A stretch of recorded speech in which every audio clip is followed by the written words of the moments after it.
So you're thinking about moving to Roanoke, Virginia. Maybe you've seen a few photos of the mountains. Maybe a friend mentioned it. Maybe you're just tired of what you're paying to live where you are right now. I made a separate video a while back about my own move here from San Francisco, Memphis, and Puerto Rico. That one's more my personal story. Go watch it if you're curious. This video is different. This is just the information: neighborhoods, cost, healthcare, schools, and where this place falls short. Home prices are usually the first thing people ask about, so let's get that out of the way. The average home in Roanoke is worth around $282,000 right now. The national average is $370,000. So you're looking at roughly $100,000 less, on average, in a market that still has a regional airport, a full hospital system, and a university medical school attached to it. Overall cost of living runs about 8% below the national average too.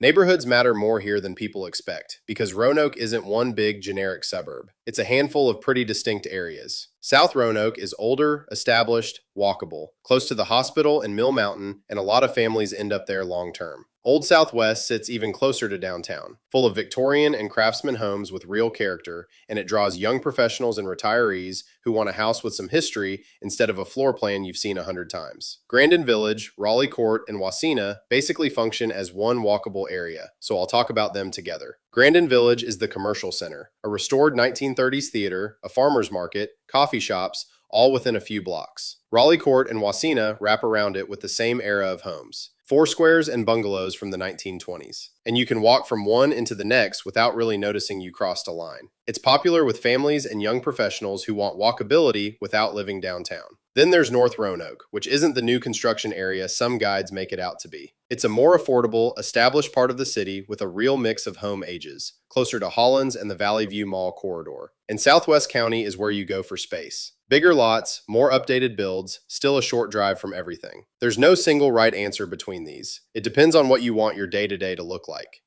One thing that surprises people who move here for the affordability: this isn't just a quiet retirement town. The Blue Ridge Parkway runs along the edge of the city. Carvin's Cove is right there for hiking and paddling. McAfee Knob, one of the most photographed spots on the entire Appalachian Trail, is a short drive away. Smith Mountain Lake is close enough for a weekend, not a whole vacation. And the food scene has come a long way in the last several years. A handful of good breweries, a real farm-to-table restaurant scene, and a historic city market downtown that's still busy most days. Healthcare and schools are usually the next question, especially for families.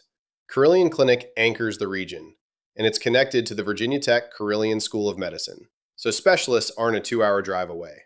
For education, you've got Virginia Tech, Hollins University, and Roanoke College nearby, along with a solid public school system if you're relocating with kids. Getting in and out of the area is easier than most people assume, too. The regional airport runs American, United, Delta, and Allegiant. Amtrak connects to DC, New York, and Boston. And I-581 will put you on the interstate in minutes. This isn't the right move for everyone, and I'd rather tell you that now than have you find out after you've moved. If you work in finance, tech, or a specialized corporate field, the job market here is smaller than what you're probably used to. The people who make this move well are usually bringing remote income with them, retiring, or working in healthcare or education where the local market is strong. It's also a car-dependent place. If you're used to not owning one, that's a real adjustment, not a minor one. Outside of those situations, this is still one of the better value markets left on the East Coast.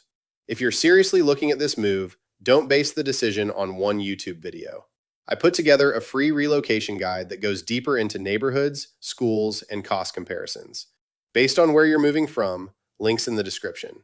And if you'd rather just talk it through, your timeline, your budget, what you actually need, I do a free 20-minute call for that too, also in the description.